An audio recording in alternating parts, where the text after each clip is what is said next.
স্বামী পরকীয়া করায় স্বামীর বিশেষ অঙ্গ কেটে নিয়ে গেলেন স্ত্রী। দর্শক, ঘটনাটি ঘটেছে এ সম্পর্কে আর বিস্তারিত জানাবো ভিডিওতে।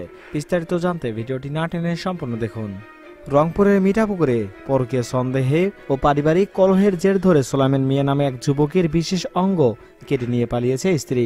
সোমবার রাতে উপজেলার দমদমা বাজারের শিমুলপাড়া এলাকায় এই ঘটনাটি ঘটে।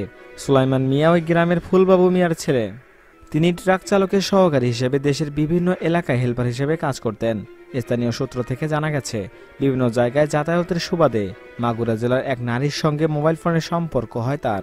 বয়সে বড় হওয়ার পরেও প্রেমের টানে 2 বছর আগে ওই নারীকে বিয়ে করেন সোলাইমান। 6-7 মাস আগে সোলাইমান স্ত্রীকে গ্রামের বাড়ি মিঠাপুকুর দমদমায় নিয়ে আসেন এবং সংসার শুরু করেন।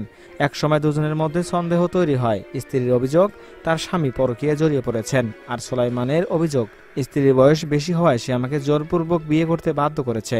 এ নিয়ে তাদের মধ্যে প্রায় কলহ লেগেই থাকত। সোমবার রাতে খাওয়া শেষে তারা ঘুমিয়ে পড়েন। রাত 2:30টার দিকে স্ত্রী সোলাইমানের বিশেষ অঙ্গ কেটে নিয়ে পালিয়ে যান। এলাকাবাসী তাকে মুমূর্ষু অবস্থায় উদ্ধার করে রংপুর মেডিকেল কলেজ হাসপাতালে ভর্তি করেন। মঙ্গলবার সন্ধ্যায় স্থানীয় ওইবি সদস্য রাজু আহমেদ বলেন, ওই নারী একটি চিঠি লিখে গেছেন। সেখানে তার আগের সংসার নষ্ট করার জন্য বর্তমান স্বামী সোলাইমানকে দাবি করছেন। সোলাইমানের মোবাইলে একাধিক মেয়ের সঙ্গে কথা বলার বিষয়টিও তিনি উল্লেখ করেন। এ বিষয়ে মিঠাপুকুর থানার ভারপ্রাপ্ত কর্মকর্তা ওসি মোস্তাফিজুর রহমান বলেন, পরকীয়া সন্দেহে ও পারিবারিক কলহের জেরে এমন ঘটনা ঘটেছে বলে তিনি প্রাথমিকভাবে ধারণা করছেন। সোলাইমান অসুস্থ অবস্থায় চিকিৎসাধীন রয়েছেন। তার স্ত্রীকে আটকে পুলিশেরা তদন্ত চালিয়ে যাচ্ছে, তবে কেটে ফেলা বিশেষ অঙ্গ আর পাওয়া যায়নি। দর্শক, আপনারা এই বিষয়টি কি নজরে দেখবেন? জানতে চাই আপনাদের মূল্যবান মতামত। এখনকার মতো এখানেই শেষ। পরবর্তী আপডেট নিউজ পেতে চ্যানেলকে সাবস্ক্রাইব করে আমাদের পাশে থাকুন। ধন্যবাদ সবাইকে।